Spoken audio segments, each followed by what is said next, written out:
Hi all, എൻ്റെ പേര് ഫതൽ മുഹമ്മദ്. ഞാൻ ഈ November 30 Qatar QCHP exam attend ചെയ്തിരുന്നത്. ആൻഡ് അൽഹംദുലില്ലാ ക്ലിയർ ചെയ്യാൻ പറ്റി.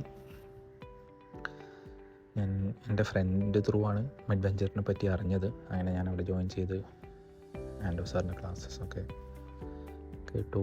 നല്ലോണം ഹെൽപ്പ് ചെയ്തിരുന്നു സാറിൻ്റെ ക്ലാസ്. ബേസിക് നോളേജ് ഉണ്ടാവാനും ഓരോ ടോപ്പിക്കിനും അതിന് നമുക്കൊരു ബേസിക് ഐഡിയാസ് കിട്ടാൻ അതിൽ നിന്ന് കിട്ടിയ നോളേജ് നല്ല വാല്യുബിൾ ആയിരുന്നു എക്സാമിൻ്റെ ഇതിൽ. കാരണം ആ ഒരു ഇത് വെച്ചിട്ട് കുറേ ക്വസ്റ്റ്യൻസ് എനിക്ക് ആൻസർ ചെയ്യാൻ പറ്റി.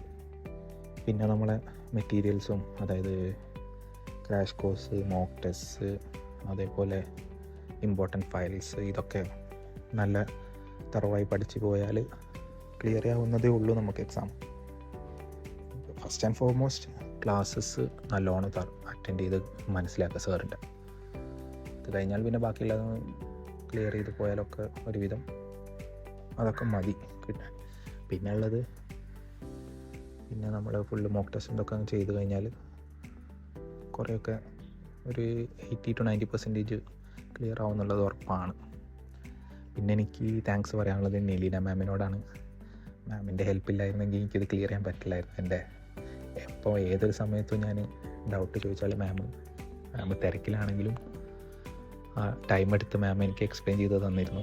അതിനെനിക്ക് മാമിനോട് നല്ല നന്ദിയുണ്ട്. മാം നല്ലോണം ഹെൽപ്പ് ചെയ്തിട്ടുണ്ട്.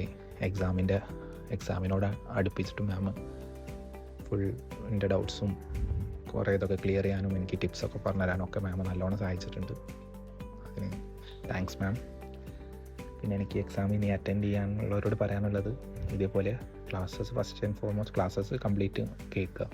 എന്നിട്ട് പിന്നെ ബാക്കി നിങ്ങളെ മെറ്റീരിയൽസ്, മോക്ക് ടെസ്റ്റും ക്രാഷ് കോഴ്സും അതൊക്കെ നല്ലോണം ഇതാക്കിയിട്ട് പോവുക. അതിൽ കുറേ റിപ്പീറ്റഡ് ക്വസ്റ്റ്യൻസും ഇതൊക്കെ വരുന്നുണ്ട്, അതൊക്കെ ചോദിക്കുന്നുണ്ട്. അപ്പോൾ എനിവേസ് ഇനി എഴുതാൻ പോകുന്നവരോട് എല്ലാവർക്കും all the best. Thank you.